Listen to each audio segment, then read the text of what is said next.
দেশের পুঁজিবাজারে ঋণ নিয়ে শেয়ার কিনতে নতুন আইন জারি করেছে Bangladesh securities and exchange commission BSEC. এতে ৫ লাখ টাকার কম বিনিয়োগ আছে এমন কেউ মার্জিন ঋণ বা শেয়ার কেনার জন্য ঋণ পাবেন না। কেউ আগে ঋণ নিয়ে থাকলে ১ বছরের মধ্যে বিনিয়োগ ৫ লাখে উন্নীত করতে হবে, অন্যথা শেয়ার বিক্রি করে অ্যাকাউন্ট বন্ধ করা হবে। নতুন আইন অনুযায়ী মার্জিন ঋণ নিয়ে করা বিনিয়োগ ৫০% নামলেই বাধ্যতামূলক শেয়ার বিক্রি বা ফোর্স সেল হবে, আর ৭৫% নামলে বিনিয়োগকারীকে শেয়ার বিক্রির বিষয়ে সতর্ক করা হবে, যাতে ঋণদাতা চাইলে শেয়ার বিক্রি করে ঋণ ও বিনিয়োগের অনুপাত ঠিক রাখতে পারে।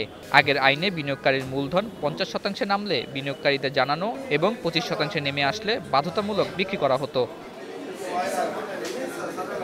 মার্জিন ঋণে বলা হয়েছে, শেয়ার বাজারে যাদের বিনিয়োগ ১০ লাখের কম তারা নিজস্ব বিনিয়োগের সর্বোচ্চ ৫০% ঋণ নিতে পারবেন, এর বেশি হলে সমান অনুপাতে ঋণ পাবেন। আবার যার যত বিনিয়োগই থাকুক না কেন, জীবন বীমা শেয়ার কিনতে বিনিয়োগের ৫০%-এর বেশি ঋণ মিলবে না।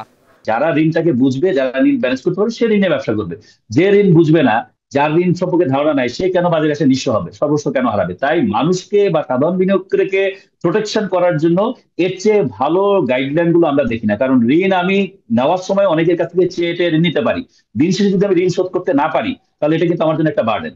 সেই বাজারেই আমি তখনই ঋণটা নিব যে ঋণটা সাস্টেনেবল হবে, যে ঋণটা আমি রিপে করতে হবে, যে ঋণটা আমাকে রিটার্ন জেনারেট করতে হেল্প করবে। যদি এগুলো না হয় তাহলে আর হবে না। আর আইনের ব্যাপারে আপনি ভালো করে জানেন, যদি কোনো আইন হয়, ওই আইনে যদি কেউ নতুন করে ঋণ নেয়, তার জন্য এই আইন বলবৎ থাকবে। আর আগের আইনে যারা নিয়েছে তার জন্য কিন্তু আমরা সময় দিয়েছি, ৬ মাস থেকে ১ বছর সময় পাবে সমন্বয় করার জন্য।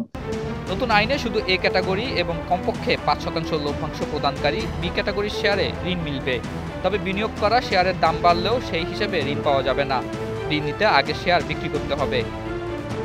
মার্জিন ঋণের বিপরীতে প্রতি ৩ মাসে নগদে বা শেয়ার বিক্রি করে সুদ দিতে হবে, অন্যথায় ঋণদাতা শেয়ার বিক্রি করে সুদ আদায় করবে। মার্জিন অ্যাকাউন্ট খুলতে অন্য কোনো প্রতিষ্ঠান থেকে আগে ঋণ নিয়ে থাকলে সেই ঘোষণা দিতে হবে। এক্ষেত্রে অসম্পূর্ণ বা অসত্য তথ্য দিলে শাস্তিমূলক ব্যবস্থা নিতে পারবে বিএসইসি। মার্জিন অ্যাকাউন্ট হবে সর্বোচ্চ ১ বছর মেয়াদি, মেয়াদ শেষে নবায়ন করতে হবে। তা না করলে ৩০ কর্মদিবসের মধ্যে শেয়ার বিক্রি করে সমন্বয় করা হবে। চেক, পে অর্ডার বা ব্যাংক ড্রাফট দিয়ে ঋণ নিলে পরদিন তার নগদ না হলে ঋণদাতা শেয়ার বিক্রি করে সমন্বয় করবে। এক্ষেত্রে লাভ বা ক্ষতি যাই হবে তা প্রতিষ্ঠানের। একজন সর্বোচ্চ ১০ কোটি টাকা পর্যন্ত মার্জিন ঋণ পাবেন, তবে তার ঋণদাতার মূলধন বা নিট সম্পদ মূল্যের ১৫%-এর বেশি হতে পারবে না। যারা পুরানো আইনে শেয়ার কিনেছেন সেগুলোর মধ্যে যেগুলো ঋণযোগ্য নয় সেগুলো বিক্রি করতে ৬ মাস থেকে ১ বছর সময় দেওয়া হয়েছে। নতুন বিধিমালা এমনভাবে করা হয়েছে যাতে পরিবর্তনগুলো মানিয়ে নিতে সময় পাওয়া যায়।